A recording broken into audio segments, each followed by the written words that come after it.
Greetings to all subscribers and guests of my channel. In this issue, we will talk about the most authoritative criminal of the Soviet Union, whom the authorities themselves were afraid of.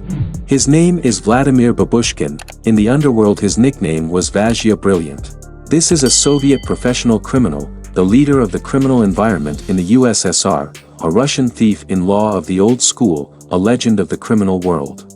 He spent 35 years of his life continuously in places of deprivation of liberty.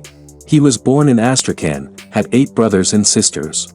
As a child, he suffered famine in the Volga region.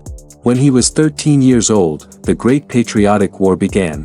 The father went to the front, and the mother died, and the children were left orphans. Their upbringing was taken up by their grandmother, who in 1942 was killed by robbers because of a pair of boots. According to legend, the lack of livelihood led Vladimir into street crime. In 1943, he first came to the dock, but was sentenced to only a year of probation, since his younger brothers and sisters were in his care. Vladimir learned from past mistakes and improved the method of robbery. Previously, he pulled out wallets, but the new approach was that the wallet itself remained in place, and only the money from it disappeared. This did not save the young criminal, and at the age of 16 in 1944 he again ended up in the dock. Got to the zone in the midst of a bitch war, when the criminals who arrived from the war were in conflict with the thieves who did not support the authorities during the call to the front. Babushkin took the side of the latter. In 1950, in the Karaganda labor camp, he was crowned recognized as a thief in law. There he acquired his thieves' pseudonym, Vasya Diamond. While serving his sentence, he was twice sentenced to another 25 years in prison on charges of banditry. In 1965, he was again sentenced to 15 years in prison on charges of banditry. Escaped from prison twice but was caught. Cellmates positively characterized Brilliant.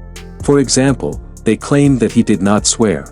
One of the cellmates, who was significantly lower than Vasya in the prison hierarchy, constantly confused his pseudonym and called Almas. This did not infuriate the criminal authority. Babushkin had vision problems and wore horn-rimmed glasses. It is described that in everyday life he was a modest prisoner, despite his high position in the hierarchy.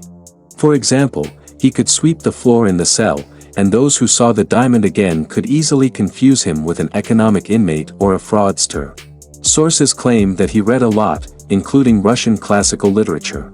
Despite his calm nature, he had unquestioned authority among criminals. Once, at the Kazan transit prison, a dispute arose between inmates over a gambling debt. Each claimed that his opponent owed him $10,000. A stabbing was brewing.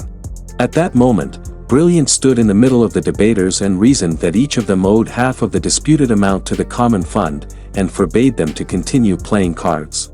In 1971, on charges of attempted murder, he was sentenced to another 15 years in prison. Once he was in the Lopatki Correctional Colony in the Sverdlovsk region in solitary confinement.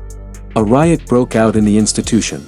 The administration turned to an authoritative thief with a request to stop what was happening.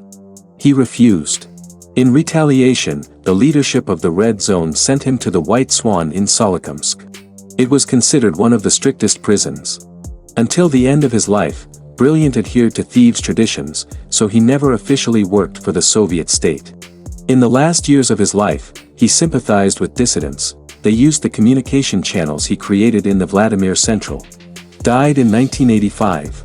According to an unofficial version, was killed in a special regime correctional labor colony White Lebed. There are several versions of his death. Someone claims that he was killed with a steel square, someone adheres to the version that he was strangled. According to one version, Sergei Morta, an employee of the colony, beat him to death. After Diamond's death, there were riots in the colonies throughout the country. He was buried at the city cemetery in Solikamsk on the 89th site. At first, his grave was no different from the others, but later other thieves brought and installed a granite memorial weighing 8 tons on it.